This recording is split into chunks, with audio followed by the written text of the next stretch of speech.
After as much talking about Myst as I did in the last video, I'm sure my adoring public are just desperate to know my thoughts on Riven, the sequel to Myst.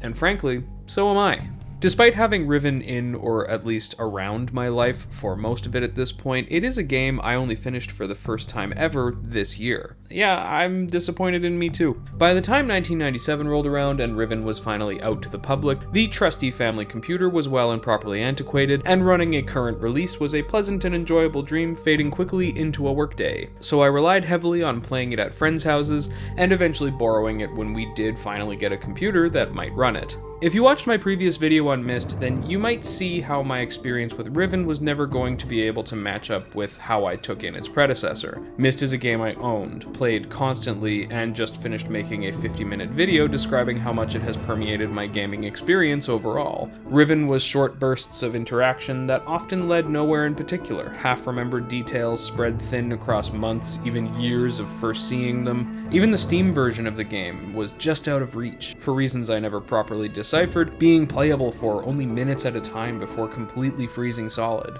Despite my spotty exposure to the game, it still managed to dig its way into my mind. It was so chopped up and spread out over those initial years that it took on even more mystery and intrigue for me. I spent so much longer wondering what the significance of all of this was than I did anything I found in Myst. As such, I never stopped thinking about the stained glass murals in the temple. Being defeated by the marble puzzle remained a sore spot for years. There is a singular moment in this game that some people will remember from a long ago produced video of mine discussing it that not only left such a clear and lasting impression on me, but did so while accomplishing something Myst never even attempted. There's a lot here to talk about, and given my recent fixation with puzzle games, the relationship between Riven and Myst is too much to just move past and not comment on. I would love to do a deep dive video similar to my last project, but seeing as how I only really fully took in this game like this past August, it doesn't really feel like I'm there yet. Thankfully, these two games put together are more interesting than either of them on their own, and so I did want to put together a little thing talking about this cool new sequel to one of my favorite games I totally just discovered and how it moves the formula forward by picking and choosing what it brings with it. You would expect a sequel to a renowned, massively popular game to play to all of its predecessor's strengths, downplaying the weaker aspects and following up on all of the experiments that paid off. However, right here, I'm gonna say something, and I honestly don't know what kind of a reaction it will generate, but I say Riven is Cyan's real masterpiece. It is a really unique case of a game that so wholly maintains what was built in the previous installment while changing, streamlining, and adjusting the formula to become something almost entirely separate in spirit and philosophy, specifically playing to the first game's weaknesses.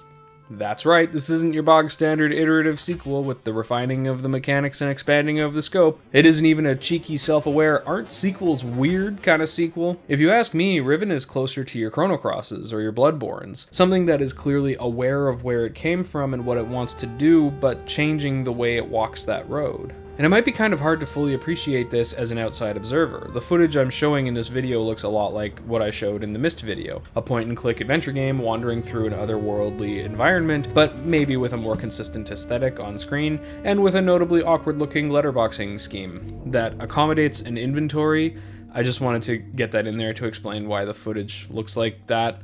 The game plays very similarly on a base level. Learn about what is in front of you, read journals to collect information, and apply what you learn to progress. But what if I told you that over the course of putting together this kind of sort of puzzle game series I'm working on, spoilers for the future, that even with all of the periodic time I put into it over the years, I never actually solved a puzzle in Riven until this right here, year of our Lord 2020. To compare and contrast, I made it into Stoneship pretty early on, when I was first playing Myst decades back, but reflecting on my first forays into the world of Riven, the revelations I came upon were small and largely insignificant. This is because Riven is, when boiled right down to it, entirely driven by the solving of two puzzles. That's basically it. There are 3 potential exceptions to this statement, but whether or not you would see these as out-and-out puzzles is kind of up to whoever's doing the figuring. Accomplishing these 2 tasks makes up the great majority of what you will spend your time sorting out in this game. 2 puzzles that, when put together, mimic the scope and breadth of the entirety of the game Myst.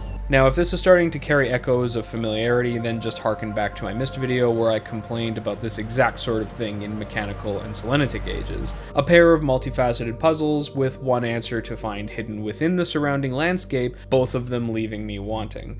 Clearly there were others who felt the same way, but I do love that the method of addressing this shortcoming was to steer into it, and basically just go back and make sure that this time it was gonna work. They bet the farm on doing mechanical and selenitic again, and if you had asked me for thoughts without proper context back in the day, I would have called that poorly advised. Myst's massive stroke of genius was the overlapping and expanding centralized puzzle conceit that it puts forward on the titular Myst Island. Solving the puzzles on the island is a matter of understanding how the tower rotation works, a focal point for the mystery in the bulk of the game that can be used to work your way into the extramedial puzzles located in the different ages. The ages of Myst, on the other hand, don't have this benefit of the tower. It's a much more traditional, work at it until you figure it out kind of situation. So Riven, taking those particular cues, sounds kind of like a step back, right?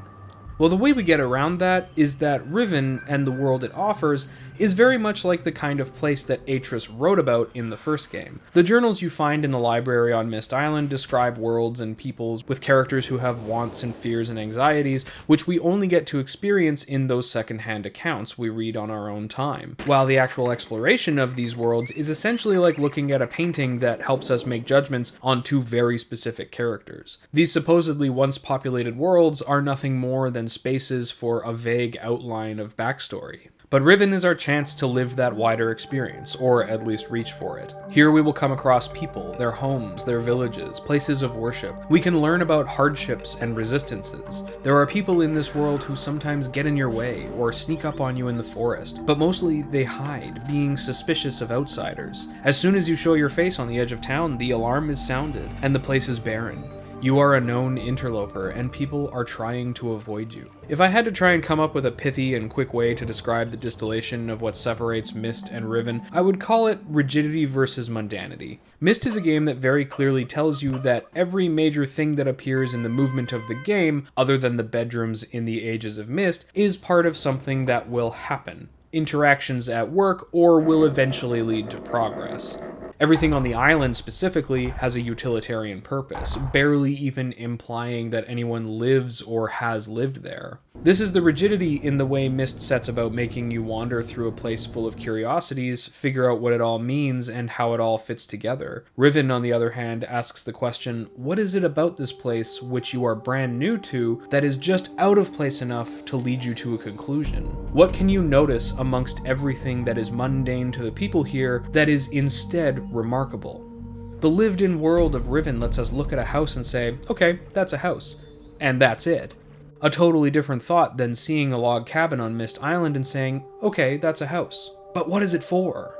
In this way, the puzzles in Riven just melt into the world around them, and determining what actually moves you forward in this game is part of the challenge. There may only be 2 puzzles in Riven, however, they are broken up and divided into separate discoveries so thoroughly and fully that it's hard to even feel the progress that is being made until you find something that indicates what progress in this game even looks like. I will admit, playing this game early on, I struggled to stay as engaged with it as I was with Myst, purely because the game does away with any kind of indicator, no matter how subtle it might have been the first time around. The red and blue books and their pages are gone, there are no new ages to unlock one at a time which yield new puzzles or things to see and do, and the downtime of the game is no longer spent on sales pitches from prisoners doing their best to sell you on their integrity. All you get here is a place that is a home to a people, and within it are the secrets of a group in hiding to uncover, and a mechanism designed by the powers that be kept under lock and key. Together, these 2 quests the game sends us on make up about 80% of the play of the game, and all of the connective tissue of the world, the glimpses of life we get from animals, people, history, etc., is what carries us through all in one fluid motion. For instance, without spoiling too much, in order to figure out the first of the puzzles that you will meaningfully encounter, you will need to learn what you can from this room, interpret what these things are trying to tell you, wander and investigate the islands enough to realize what about the essence of the place is significant, then figure out where to apply the knowledge all of this gains you. Even with knowing the application of all of the things you learn in this process, actually traveling to and observing these things, like just putting them on the screen in the game, could still take a player upwards of a half an hour just to get to all the points of significance that they had memorized. The further you get into this puzzle, the more you can see a disconnect that solidifies the theme. This puzzle is obviously much easier to solve for someone who was born and raised here, but you're an outsider. The puzzle gains an extra dimension as you need to do a lot more research to get through it, and it goes one step further when a piece of the progression of the puzzle breaks down due to the unforeseen circumstances of a lived-in world. I won't get specific on how this happens, but it creates a whole other little puzzle cul-de-sac for you to navigate, thematically demanding within the story of the situation that our main character needs to improv a way through towards an answer. From here, it should be apparent the kind of gamble Cyan was taking deciding to assemble Riven in this way. I called Myst a world that players will want to wander around in without really knowing why they're doing it, but that sensation doesn't need to last that long. The promise of answers and context isn't that far away from our blank slate starting point. Generously speaking, you're about 20 minutes into the game once you, in theory, have all of the tools you need to start cascading your way through the ages of the game, what are essentially the game's checkpoints. But in the same way that Riven does away with the constructed intention of the world of Myst, the metagame structure is gone too. There is no consistent grounding line in Riven in the same way there is in Myst. It can be hours before the wider concept of the puzzles materialize in the mind of the player, even longer before you line up everything in such a way that a solution appears. The gamble on mundanity is just that. A risky gamble. The elements of the puzzle need to be unremarkable on their own, but become earth-shattering when you put them all together. The centralized point of puzzle focus in Myst, specifically the tower rotation, which systematically sent the players out into the world with answers, is gone. Instead, Riven turns that method right around, having the player working their way back to where a proverbial tower would be in the structure of gameplay, a much more traditional and yet in this context new approach. In its own way, it's ambitious for sure, creating an illusion that is so much stronger on the surface, but so much more fragile in practice.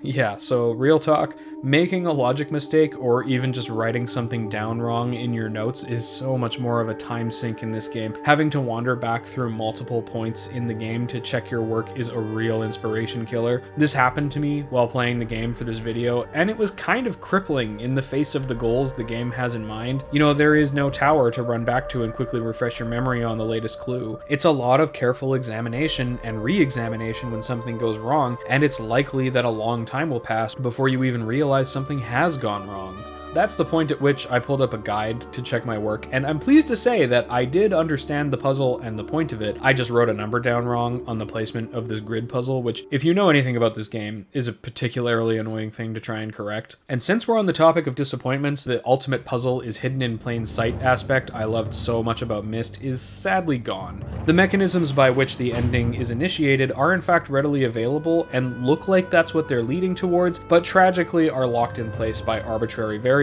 that change from save file to save file. I understand the desire to foster replayability, and at least it doesn't feel forced, but it starves the game of the same kind of revelatory high that really burns itself into your memory. So without the kind of guiding through line that Myst made use of, Riven gets things going in the opposite direction. As much as I love the chilling mystery and vagueness of Myst's introduction to the game, Riven takes a much quieter and personal approach to its intrigue. Once again, it is Atris's voice that welcomes us into the game, only this time he is speaking directly to us, and he really shows how the stress of the situation weighs on the moment. It is similarly light on direct information, which I think is a great way to keep the mystery alive. It's even got another great line to get us hooked with. For reasons you'll discover, I can't send you to Riven with a way out. Oh, such a cool line. Essentially, from this point on, we are done with meaningful interaction with other characters until we start getting into the end game. The only information we are given directly is provided to us in journals we find along the way written by Atris, Catherine, and Gen, our antagonist in the situation. We do meet people along the way. I mean, the world is lived in, right? However, nobody we meet along the way speaks our language, and is thus unable to simply speak exposition or information at us, which I think is a great creative decision. It furthers the feeling of a populated world while still allowing the player to rely on themselves to reach conclusions furthering the goals of the game. Riven takes all of the character interactions and info dumps therein that existed in Myst out of the body of the game, and leaves them in the intro middle and on the sidelines. Myst is a game that took a shot at creating a world people will be discovering of their own volition, but I think kind of unfortunately punctuates the world with people telling you to do so. It is a character-based story that doesn't have very many characters we want to sympathize with, creating a pretty poor emotional context for the story at large. Riven is Cyan actually making that shot, simply changing where the motivation comes from and when it comes to us. It seems kind of predictable, just an appeal for help from a husband and wife in a dire situation. Not really a revolutionary starting point. Some might call it predictable or boring. It does away with the clever twists of the first game. We know what the ending is going to look like from the outset, rescuing Catherine, but if you look at this game not in terms of what happens, but rather how it happens, that's where you'll meet the game halfway. That's how they offer you this world for you to lose yourself in.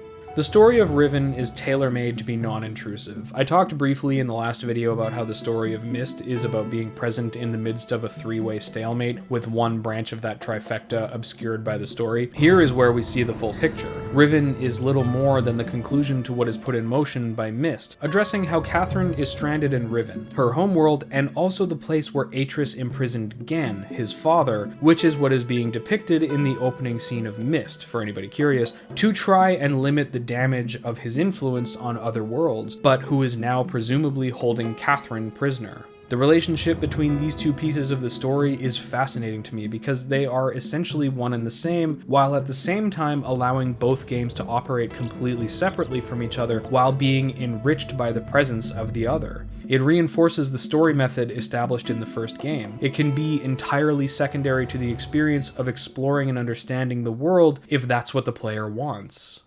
Myst is on its own a masterpiece, a game about the player in concert with a world which is contextualized by characters within it. Riven, though, is a game about the player in concert with the world just as it is, at times speaking for the people who live there. In my mind, for what it's trying to do, Riven is virtually perfect. That's a sentence that will probably get some weird comments loaded into some chambers, and for the record, I don't think an actual perfect game exists, at least not in the universal sense. Speaking from my own perspective though, I love how much Riven is willing to step away from what worked so well the first time. What it took forwards from Myst versus what it left behind is such an admirable case of creative thinking, not simply relying on the same formula to maintain success. As far as puzzle games that hope to show you how accomplishment and progress can be achieved by learning, observing, and understanding goes, Riven is the top of the ladder for me. Even decades later, there's still a quiet majesty and sense of awe that comes from seeing this strange new world around you and just getting to know it. And I highly suggest that you do.